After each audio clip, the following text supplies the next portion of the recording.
வணக்கம் பெற்றோர்களே, நான் உங்கள் பத்மதாரணி, ஸ்பீச் லாங்குவேஜ் பெத்தாலஜிஸ்ட். முகத்தில் புன்னகை, மனதில் தன்னம்பிக்கை, இந்த ரெண்டுமே இருந்தால் வாழ்க்கையில் என்றைக்குமே நம்ம சக்ஸஸ்ஃபுல் பர்சனாக இருக்கலாம். இந்த சேனலோட நோக்கமும் அதே தான். டர்ன் டேக்கிங் ஸ்கில்ஸ் அப்படின்றத நீங்கள் கேள்விப்பட்டிருக்கீங்களா? முக்கியமாக ஆட்டிசம் பாதிக்கப்பட்ட குழந்தைகளுக்கு இந்த டர்ன் டேக்கிங் ஸ்கில்ஸில் நிறைய சிரமங்கள் இருக்கும் அப்படின்றத நீங்கள் கேள்விப்பட்டிருப்பீங்கன்னு நினைக்கிறேன். ஸோ இன்றைக்கி இந்த வீடியோவில் பார்த்தீங்கன்னா, இந்த டர்ன் டேக்கிங் ஸ்கில்ஸ் ஏன் ரொம்ப நமக்கு முக்கியம், அது நம்ம குழந்தைகளுக்கு நம்ம எப்படி சொல்லிக் கொடுக்கலாம் அப்படின்ற ஐடியாஸ் தான் இன்றைக்கி நம்ம பார்க்க போகிறோம். நார்மலாக நம்ம ஒரு சூப்பர் மார்க்கெட்டுக்கு போகிறோம், பில்லு போடுறதுக்கு நிற்கிறோம் அப்படின்னு வச்சுக்கோங்களேன். வரிசையாக தான் நம்ம போகணும். ஒருத்தவங்களை முடிச்சுட்டு இன்னொருத்தவங்க இப்போ ஒரு 10 பேர் நிற்கிறாங்கன்னா 10 பேரோட டேர்ன் முடிஞ்ச பிறகு தான் நம்மளோட டேர்ன் வரும் அப்படின்றது நமக்கு தெரியும். So wait. ஆனால் அந்த வெயிட் பண்ணுற சமயத்தில் நம்மளுக்கே ஒரு டென்ஷன் ஆகும். எவ்வளோ நேரம் வெயிட் பண்ணணுமே அப்படின்ற டென்ஷன் நமக்கு இருக்கும். ஸோ அந்த டர்ன் டேக்கிங் நம்மளுக்கே கொஞ்சம் கஷ்டமான விஷயம். சரி, இதை கூட விடுங்க.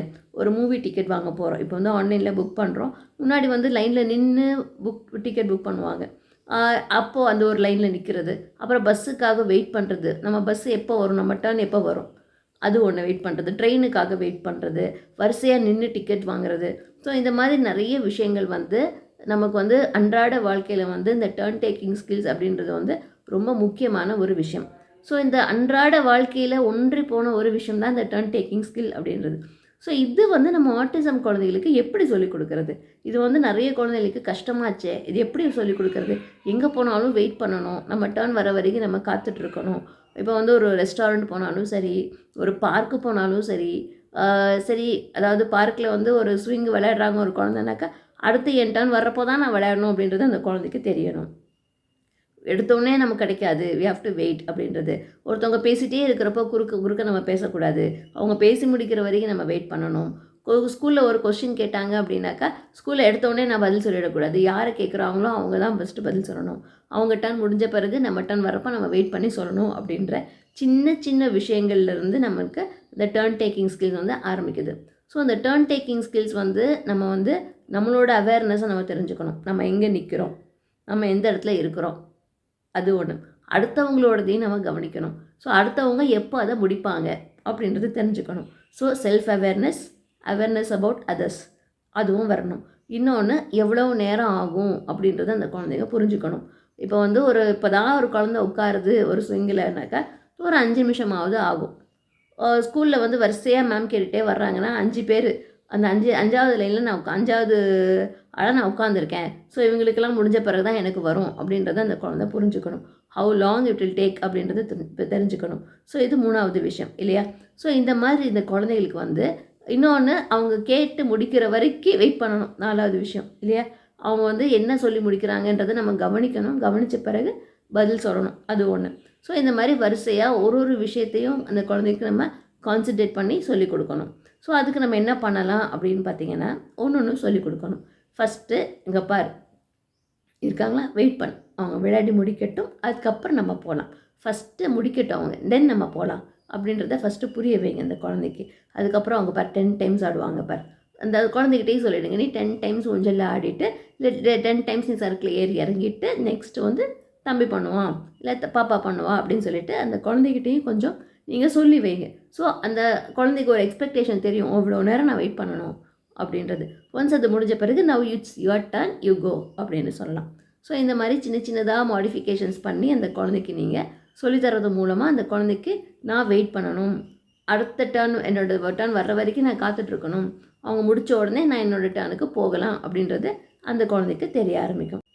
இப்போ நெக்ஸ்ட்டு ஒரு ரெஸ்டாரண்ட்டுக்கு போகிறீங்க. ஸோ அந்த ரெஸ்டாரண்ட்டில் ஃபுட்டு எடுத்த உடனே உங்களுக்கு வந்துடாது. பக்கத்து டேபிளுக்கு வரும், எதிர்த்த டேபிளுக்கு வரும், பின்னாடி டேபிளுக்கு வரும், அதுக்கப்புறம் நம்மளுக்கு வரலாம். ஸோ நம்ம என்ன சொல்லணும், நமக்கு முன்னாடியே இவங்கெல்லாம் உட்காந்துருக்காங்க. ஸோ அப்போ அவங்களுக்கெல்லாம் கொடுத்துட்டு தான் நமக்கு கொடுப்பாங்க அப்படின்றத அந்த குழந்தைக்கு நீங்கள் புரிய வைக்கணும். ஸோ அங்கே பக்கத்து டேபிளுக்கு வருமா, ஃபஸ்ட்டு வந்துடுச்சு, அடுத்து இந்த டேபிளுக்கு வருமா, நெக்ஸ்ட் நம்மளுக்கு வந்துடும் பாரு அப்படின்னு சொல்லிட்டு நம்ம வெயிட் பண்ண வைக்கணும். ஸோ அந்த மாதிரி சொல்லிக்கிட்டே இருந்தீங்கன்னா கொஞ்சம் அந்த குழந்தைக்கு அப்சர்வேஷன் ஸ்கில் வரும். ஓகே, இவங்களுக்கு வந்துருச்சு, அடுத்து நம்மளுக்கு வரும். அதே மாதிரி டேபிளில் 4 பேர் உட்காந்துருக்கோன்னா ஃபஸ்ட்டு ஃபுட்டு சப்போஸ் அந்த குழந்தைக்கு வரல அப்படின்னாக்கா அந்த குழந்தைக்கு ஒரு ஏமாற்றம் வரலாம். ஓ, எனக்கு வரல இன்னும் அப்படின்ட்டு. ஸோ அப்போ நம்ம சொல்லணும், ஓ ஃபஸ்ட்டு தோசை வந்துடுச்சு, your turn chapati will come later, கொஞ்சம் வெயிட் பண்ணு, ஓகேவா அப்படின்னு சொல்லணும். ஸோ அந்த மாதிரி சொல்லி அந்த குழந்தைக்கு நீங்கள் அந்த விஷயத்தை புரிய வைக்கணும். புரிய வச்சா தான் கொஞ்சம் நான் வெயிட் பண்ணணும், என்னோடய டர்ன் வரும் அப்படின்றது அந்த குழந்தைக்கு புரிய ஆரம்பிக்கும். 3வது விஷயம் பார்த்திங்கன்னா, குழந்தைகளுக்கு வந்து வீட்டிலேயே நீங்கள் நிறைய ட்ரைனிங் கொடுக்கலாம். ஒன்றும் இல்லை, இப்போ வந்து சாப்பாடு வேணும்னா உடனே சாப்பாடு கிடைக்காது. வெயிட் பண்ணு, ஃபஸ்ட்டு அப்பாவுக்கு நான் தோசை ஊற்றி கொடுத்துட்றேன், அதுக்கப்புறம் உனக்கு தர்றேன் அப்படின்னு சொல்லலாம். இப்போ பிஸ்கெட் வேணும்னு கேட்குறாங்களா, ஃபஸ்ட்டு அண்ணாக்கோ தம்பிக்கோ பாப்பாக்கோ கொடுத்துட்டு உனக்கு தர்றேன், வெயிட் பண்ணு அப்படின்னு சொல்லலாம். அதே மாதிரி வந்து ஒரு ட்ரெஸ் பண்ணி விடுறீங்கன்னாக்கா, இரு வர்றேன், அவனை ட்ரெஸ் பண்ணி விட்டுட்டு உனக்கு வர்றேன் அப்படின்ட்டு டர்னை முடிச்சுட்டு இன்னொருட்டனுக்கு வாங்க. இல்லை இரு தோசை வச்சுருக்கேன் அடுப்பில், முடிச்சுட்டு வந்துடுறேன் அப்படின்னு சொல்லுங்கள். ஸோ இந்த மாதிரி அவனோட டர்ன் வர வரைக்கும் நீ வெயிட் பண்ணணும் அப்படின்றது wait wait wait wait wait wait அப்படின்னு சொல்லிக்கிட்டே இருக்கணும். அடுத்து நீ தான் அப்படின்றத சொல்லணும். ஸோ ஜஸ்ட்டு வெயிட் மட்டும் கிடையாது, வெயிட்னா எவ்வளோ நேரம் நான் வெயிட் பண்ணுறது, அந்த வெயிட்டிங் டாலரன்ஸ் பெரிய ஒரு விஷயம். ஸோ அதனால் அடுத்து ஒன்ட்டான் தான், அடுத்து உனக்கு வந்துடுறேன், இதை முடிச்சுட்டு உனக்கு வந்துடுறேன் அப்படின்றத அந்த குழந்தைக்கு புரிய வைங்க. ஸோ இது வந்து டே டு டே லைஃப்பில் வந்து சின்ன சின்ன ஆக்டிவிட்டி பண்ணுறப்போ ஃபஸ்ட்டு நீ பாத்ரூம் போயிட்டு வா, அதுக்கப்புறம் தம்பி போட்டோம், அப்புறம் படுக்கலாம் அப்படின்னு சொல்லுங்கள். ஸோ ஃபஸ்ட்டு உன்னோட டர்ன், அடுத்த தம்பியோட டர்ன், அதை வந்து சொல்லிக்கிட்டே இருக்கணும். ஸோ அந்த மாதிரி சொல்லிக்கிட்டே இருந்தீங்கன்னாக்கா அந்த குழந்தைக்கு வீட்டிலேயே நிறைய டர்ன் டேக்கிங் எபிலிட்டிஸ் அந்த குழந்தைக்கு டெவலப் ஆக ஆரம்பிக்கும். 4வது வந்து விளையாட்டில் கொண்டு வரலாம். வீட்டில் சின்ன சின்ன விளையாட்டு விளையாடலாம். எப்படின்னா பால் சிம்பிளாக ஒரு பலூனோ இல்லை பாலோ தூக்கி போட்டு விளையாடுறது. ஸோ ஃபஸ்ட்டு நான் தூக்கி போடுறேன், நீ பிடி, அப்புறம் நீ தூக்கி போடு, நான் தூக்கி போடுறேன், நீ தூக்கி போடு. சிம்பிள் டர்ன் டேக்கிங் ஆக்டிவிட்டி அது ஒன்று. இன்னொன்று வந்து காயின்ஸு, ஒரு மணி பிகி பேங்க்கில் வந்து சேர்க்குற மணி உள்ளே போடுறது, காயின்ஸ் உள்ளே போடுறது. ஸோ அப்போ வந்து நான் ஒரு காயின் போடுறேன், நீ ஒரு காயின் போடு, நான் ஒரு காயின் போடுறேன், நீ ஒரு காயின் போடு அப்படின்னு டர்ன் டேக்கிங் டர்ன்ஸ் எடுத்துகிட்டு நீங்கள் வந்து அது செஞ்சு கொடுக்கலாம். இன்னொன்று வந்து நான் ஃபஸ்ட்டு பண்ணுறேன், அதாவது சப்போஸ் வாஷிங் மிஷினில் ஒரு துணி போடுறீங்கன்னு வச்சுக்கோங்களேன், அப்போ வந்து ஒரு விளையாட்டை நான் போடுறேன், நீ ஒன்று போடு, நான் ஒன்று போடுறேன், நீ ஒன்று போடு அப்படின்னு சொல்லலாம். அதே மாதிரி வேறு ஏதாவது ஒரு ஸ்கிப்பிங் விளையாடுறீங்க வீட்லேயே அப்படின்னாக்கா, நான் ஒரு டர்ன் நீ ஒரு டர்ன் அப்படின்னு மாற்றி மாற்றி பண்ணுறது. இப்போ நீ பிடிச்சிக்கோ, நான் குதிக்கிறேன் அந்த மாதிரி சொல்லலாம். ஒரு கயிறை பிடிச்சிக்கணும், இங்கே பிடிச்சிக்கோ, அப்புறம் நான் பிடிச்சிக்கிறேன், நீ குதி அப்படின்னு சொல்கிறது. அது மாதிரி மாற்றி மாற்றி இந்த குழந்தைக்கு நீ ஒரு டர்ன் நான் ஒரு டர்ன் அப்படின்றத சொல்லி கொடுத்துட்டே இருங்க. ஒரு புக்கில் ஒரு வேர்ட் வாசித்தா நான் ஒரு வேர்டு நீ ஒரு வேர்ட் அப்படின்னு சொல்லலாம். ஸோ அப்போது வந்து இந்த மாதிரி மாற்றி மாற்றி நான் ஒன்று நீ ஒன்று மாற்றி மாற்றி பண்ணுறப்போ அந்த குழந்தைக்கு டர்ன் டேக்கிங் ஸ்கில்ஸ் அப்படின்றது ஈஸியாக வீட்டிலே வந்து கொஞ்சம் பழக ஆரம்பிச்சிடும். சில பேரண்ட்ஸ் வந்து நினைக்கிறது எனக்கு தெரியுது, நீங்கள் ஈஸியாக சொல்லிட்டீங்க மேம் டர்ன் டேக்கிங் ஸ்கில்ஸ் அப்படின்றது, தன்னோட டர்ன் வரலை அப்படின்றப்போ அந்த குழந்தை பெரிய டேண்ட்ரம்ஸ், ஒரு மெல் டவுன் வருதே, அதை நான் எப்படி ஹேண்டில் பண்ணுறது அப்படின்னு நிறைய பேரண்ட்ஸுக்கு ஒரு கேள்வி இருக்கும். ஏன்னா சொல்கிறது ஈஸி, செய்கிறது கஷ்டம் அப்படின்றது எனக்கும் தெரியுது. இது வந்து சொல்கிறது ஒரே நாளில் நடக்காது. It comes with repeated practice. இன்னொன்று ஒரே நாளில் நடக்கணும் அப்படின்னு நம்ம எதிர்பார்க்குறது தப்பு, அது எல்லாருக்குமே தெரியும்னு நினைக்கிறேன். It will take time. இன்னொன்று அந்த குழந்தைக்கு புரிஞ்சிக்கவே முடியலை, இந்த டர்ன் டேக்கிங் கான்செப்டே அவனுக்கு புரியலை, நான் எப்படி இதை இன்கார்ப்ரேட் பண்ணுறது, நீங்கள் சொல்லிட்டீங்க வெயிட் பண்ணு, அந்த வெயிட்னா என்னன்னு தெரியல, அவங்க முடிப்பாங்க வெயிட் பண்ணு வந்த பிறகு போகலாம் அப்படின்னு தெரியல, ஒரே அடம், உட்காந்து அழுக ஆரம்பிச்சிடுறான். அழுது புறன்றப்போ நான் என்ன பண்ணுறதுன்னு தெரியல, ஒரு அடி போட்டு நான் கூட்டிகிட்டு வந்துடுறேன் வீட்டுக்கு. அப்போ வந்து விளையாடவும் இல்லை, இவனும் விளையாட மாட்டான், அடுத்தவங்களையும் விளையாட விட மாட்டான். இந்த மாதிரி சுச்சுவேஷன். ஒரு ரெஸ்டாரண்ட்டுக்கு போனால் உடனே சாப்பாடு கிடைக்கணும், எல்லாத்தையும் தூக்கி போட்டு உடைக்கிறான், அப்புறம் அங்கேயும் போக முடியாமல் வீட்டுக்குள்ளேயே இருக்கிறோம் அப்படின்னு நிறைய பேரண்ட்ஸ்க்கு வந்து கம்ப்ளைண்ட்ஸ் இருக்கும். ஸோ அந்த மாதிரி சுச்சுவேஷனில் நீங்கள் பொறுமையாக அதை ஹேண்டில் பண்ணணும். அந்த குழந்தைகிட்ட சொல்லி சொல்லி சொல்லி சொல்லி கூட்டிகிட்டு போகணும். அது வரைக்கும் நீங்கள் ஏதாவது ஒரு ஆக்டிவிட்டி மாதிரி அந்த குழந்தைக்கு கொடுக்கலாம். ஒரு ரெஸ்டாரண்ட்டில் வெயிட் பண்ணணும் அப்படின்றப்போ நீங்கள் வந்து ஒரு ஒரு கலரிங் ஆக்டிவிட்டியோ இல்லை ஒரு ஃபிட்ஜெட் டாயோ ஏதாவது ஒன்று வச்சு அந்த இடத்துல குழந்தைய கொஞ்சம் நேரம் என்கேஜ் பண்ணுங்கள். சாப்பாடு வர்ற வரைக்கும் இது பண்ணு அப்படின்னு. நீ வெயிட் பண்ணு, அடுத்த டேபிளை பாரு அப்படின்னு சொன்னால் அந்த குழந்தைக்கு கோவம் கூட வரலாம், வந்துருச்சு அவங்களுக்கு நமக்கு வரல அப்படின்னு. ஸோ அப்போ வந்து அடுத்தவங்களோட போய் கிராப் பண்ணுறது கூட சில குழந்தைங்க பண்ணுவாங்க. ஸோ அந்த மாதிரிலாம் அவாய்ட் பண்ணுறதுக்காக நீங்கள் இந்த மாதிரி கலரிங் ஆக்டிவிட்டியோ ரீடிங் புக்ஸோ இல்லை ஃபிட்ஜெட் டாய்ஸ் ஏதாவது ஒன்று வச்சு அந்த குழந்தைய கொஞ்சம் நேரம் என்கேஜ் பண்ணுங்கள். ஸோ அந்த மாதிரி என்கேஜ் பண்ணிங்கன்னா கொஞ்சம் அந்த பிஹேவியர் ப்ராப்ளம் குறையும். அதே மாதிரி பார்க்கில் வந்து நிறைய கூட்டமாக இருக்கிற பார்க்குக்கு அழைச்சிட்டு போகிறத அவாய்ட் பண்ணிவிட்டு கொஞ்சம் குழந்தைங்களாம் வந்து ப்ளே பண்ணுற வேறு மாதிரி ஒரு சின்ன பார்க்காக இருந்தால் கூட பரவாயில்ல. அந்த சமயத்தில் அந்த குழந்தை அந்த ஒரு டர்னுக்கு வெயிட் பண்ணுற சமயத்தில் ஏதாவது ஒரு ஆக்டிவிட்டி கொடுத்து அந்த குழந்தைய கொஞ்சம் என்கேஜ் பண்ணுங்கள். அது வரைக்கும் நீ ஸ்விங்கில் விளையாடு, அந்த ஸ்லைடு ஃப்ரீ ஆகிற வரைக்கும் நீ ஸ்விங்கில் விளையாடு, இந்த சீசா ஃப்ரீ ஆகிற வரைக்கும் நீ இதில் விளையாடு அப்படின்னு மாற்றி கொஞ்சம் டைவர்ட் பண்ணி அது முடிஞ்சோடனே நீ பார்த்துட்டே இரு, நம்ம அதுக்கு போயிடலாம் அப்படின்னு ஸ்லோவாக கொஞ்சம் கொஞ்சமாக கிராஜுவலாக அதை இன்கார்பரேட் பண்ணலாம். அதே மாதிரி வீட்டுக்குள்ளேயும் வெயிட்டிங் டாலரன்ஸ் வரல அப்படின்னாக்கா நம்ம வந்து ஒரு பொறுமையான ஒரு விஷயத்த ஹேண்டில் பண்ணியே ஆகணும். அந்த சமயத்தில் வந்துடுறேன், இது நீ பண்ணிக்கிட்டே இரு, அதுக்குள்ளே அம்மா வந்துடுறேன், இது பண்ணுறதுக்குள்ளே அம்மா வந்து கொடுத்துருவேன் அப்படின்னு சொல்லலாம். இதை நீ போட்டுக்கிட்டே இரு, அம்மா வந்து சட்டை மாட்டி விட்றேன், இதை நீ போட்டுக்கிட்டே இரு, அம்மா வந்து ஷூ மாட்டி விட்றேன் அப்படின்னு சொல்லிட்டு கொஞ்சம் கொஞ்சமாக அந்த குழந்தைய அந்த டர்ன் டேக்கிங் ஸ்கில்ஸுக்குள்ளே வந்து அதை கொண்டு வரதுக்கு நீங்கள் முயற்சி பண்ணலாம். ஸோ மெல் டவுன்ஸ் அப்படின்றது நடக்க தான் செய்யும். ரொம்ப டெம்பர் டேண்ட்ரம்ஸ் நடக்க தான் செய்யும். தனக்கு கிடைக்கல அப்படின்றப்போ கோவம் வரும். தான் சொல்கிறது தான் எல்லோரும் கேட்கணும், மற்றவங்க சொல்கிறத ஃபஸ்ட்டு கேட்குறாங்க அப்படின்றப்போ கோவம் வரதான் செய்யும். இதை வந்து எமோஷ்னல் ரெகுலேஷன் அப்படின்பாங்க. இந்த எமோஷ்னல் ரெகுலேஷனை அந்த குழந்தைகிட்ட நம்ம இன்கார்ப்ரேட் பண்ண வைக்கணும்.